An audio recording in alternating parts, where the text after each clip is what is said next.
রাজধানীর বিভিন্ন এলাকায় গ্যাসের তীব্র সংকট চলছে। অনেক জায়গায় জ্বলছে না চুলা।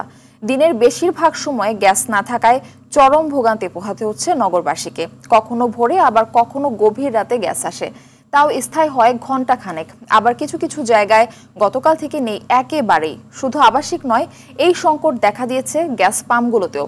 রাজধানীর প্রায় প্রতিটি পাম্পে দেখা যাচ্ছে দীর্ঘ লাইন। লাইনে চাপ কম থাকায় পর্যাপ্ত গ্যাস না পাওয়ার অভিযোগও করছে গাড়ি চালকরা। এটা রাতে 4টা বাজে যদি আমি গ্যাস নিতে আসি, তারপর আপনার 1-1.5 ঘন্টা লাগে। তো একটা চালক রাতে 4টা বাজে যদি গ্যাস নেয়, ও সারাদিন গাড়ি চালাবে কিভাবে? দেখা যাচ্ছে 2 ঘন্টা সিরিয়াল দিয়ে আমরা 180 টাকার কি 150 টাকার গ্যাস পাই। এই অবস্থা, আমাদের ভোগান্তির শেষ নাই। 2 ঘন্টা পরে 1 ঘন্টা পরে মেশিন অফ থাকে, আবার প্রেসার উঠা, আবার 1 ঘন্টা পরে আবার দেয়, 10-15-20 মিনিট পরে আবার আধা ঘন্টা পরে দেয়। গ্যাস না থাকার কারণে আমরা গ্যাস দিতে পারতেছি না। কিছুক্ষণ বন্ধ রেখে তারপরে আবার এই করে টুইয়া তারপর আমরা গ্যাস সাপ্লাই চালু করে দেই।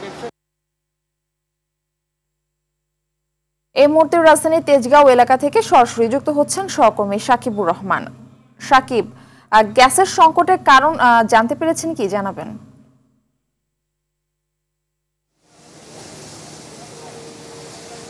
মারফি, আসলে তীব্র গ্যাস সংকটের মধ্য দিয়ে কিন্তু নগরবাসী দিন পার করছে। বিভিন্ন এলাকাতে আবাসিকে তীব্র আকার ধারণ করেছে গ্যাস সংকট।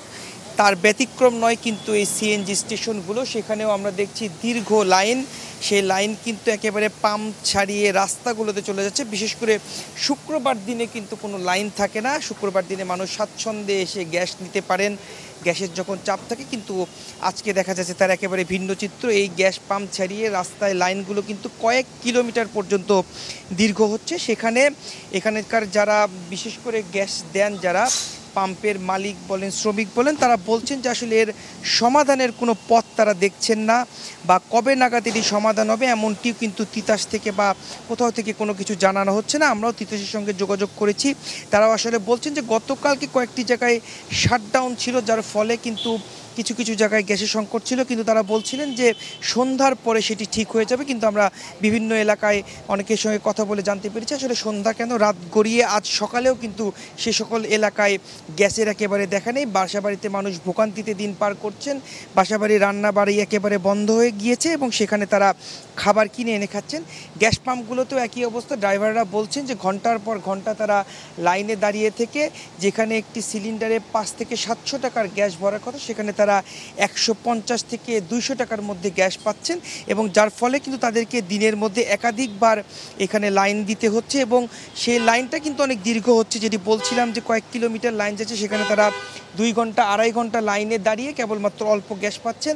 এতে যেমন যাত্রীরা ভোগান্তিতে পড়ছে, তেমনি চালকরা ভোগান্তিতে পড়ছেন। অনেক চালককে কিন্তু সারাদিন গাড়ি চালিয়ে এসে আবার রাতের বেলা 3-4 ঘন্টা এখানে লাইন দিয়ে তারপরে তাদেরকে গ্যাস নিতে হচ্ছে। সেখানে তাদের ঘুমের সমস্যা হচ্ছে এবং পরবর্তীতে যখন তারা ড্রাইভিং করছেন, সেখানে কিন্তু যাত্রীরাও একটি রিস্কের মধ্যে পড়ে যাচ্ছেন, এমনটি তারা বলছেন। তারা চাচ্ছে যে দ্রুত সময়ের মধ্যে যেন এই সমাধান করে দেওয়া হয়, বাসাবাড়ি সহ গ্যাস পাম্পগুলোতে যেন গ্যাসের সরবরাহটা ঠিক থাকে। তো এই ছিল আমার কাছে তেজগাঁও পাম্প থেকে গ্যাস সরবরাহের খবর। মারফি, ধন্যবাদ আপনাকে।